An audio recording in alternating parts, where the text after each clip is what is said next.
ये हैदराबाद के पास का एक ऐसा गांव था जहां सूरज ढलते ही सन्नाटा अपनी चादर ओढ़ लेता था।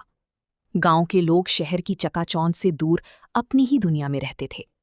लेकिन इस गांव का एक हिस्सा ऐसा था जहां परिंदे भी पर मारने से कतराते थे। वो था गांव का पुराना सबस्टेशन। शाम के 7 भी नहीं बजे थे, लेकिन माहौल ऐसा था जैसे आधी रात हो। अचानक मोबाइल का नेटवर्क चला गया और बिजली भी गुल हो गई। ये कैसे हो सकता है? समीर, जो शहर से आया एक युवा इंजीनियर था, गांव की बिजली व्यवस्था ठीक करने आया था। तभी उसे बाहर कुछ लोगों की हंसी और बातचीत की आवाज सुनाई दी। बाहर एक पीपल के पेड़ के नीचे कुछ बुजुर्ग और नौजवान बैठे थे।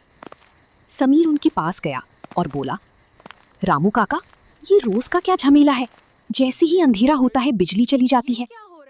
रामू काका ने गहरी सांस ली और कहा, बेटा, यहाँ बिजली हम नहीं काटते, यहाँ की बिजली खुद बुझ जाती है। और मान लो इसी अंधेरे में सबकी भलाई है। समीर हंस पड़ा। काका, ये सब अंधविश्वास है। मैं कल उस पुराने पावर हाउस जाकर देखूंगा। उसकी बात सुनते ही सबके चेहरे उतर गए। वो रास्ता मौत का दरवाजा है, काका ने धीरे से कहा। वो पुराने कुएं के पास से गुजरता है। वहां अब इंसानों की जगह नहीं रही। लेकिन समीर ने ठान लिया था। रात को अपने क्वार्टर में लेटे हुए उसे बार बार ऐसा लग रहा था कि बाहर कोई नंगे पैर चल रहा है। उसने दरवाजा खोला पर कोई नहीं था, सिर्फ दूर एक जलती हुई मशाल। वो वापस लेट गया। तभी एक ठंडी फुसफुसाहट आई। साहब, क्या आप मेरी मदद करेंगे?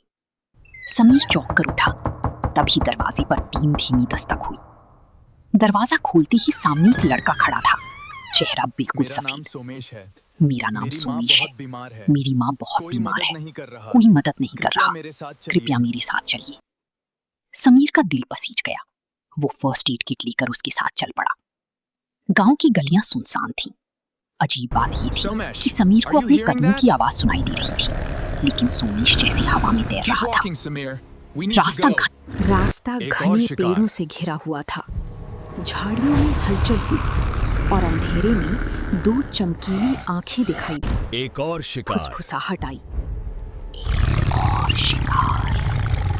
आखिर वे एक पुराने सड़े हुए घर के पास पहुंचे। अंदर बदबू इतनी भयानक थी कि सांस लेना मुश्किल हो गया। एक खाट पर सफेद चादर से ढकी आकृति लेटी थी। अचानक चादर हटी।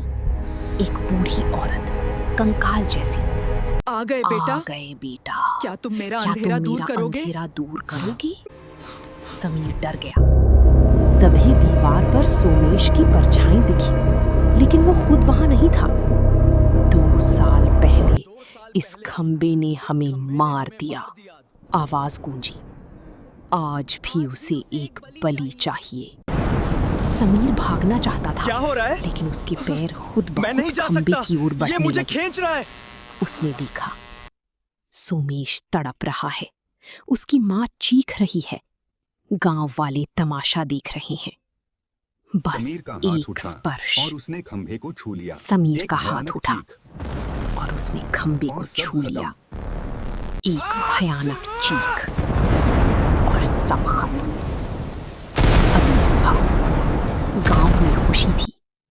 आज तो बिजली गई ही नहीं, पूरा गांव रोशनी से चमक रहा है। लेकिन उस खंबे के नीचे एक जला हुआ शरीर पड़ा था। हाथ में एक फर्स्ट एड किट। रामू काका की आंखों में आंसू थे। एक और चला गया। हाँ, चला गया। पेड़ के पीछे से आवाज आई, साहब, क्या आप मेरी मदद करेंगे? अब वहां एक नई परछाई खड़ी थी। वो समीर था।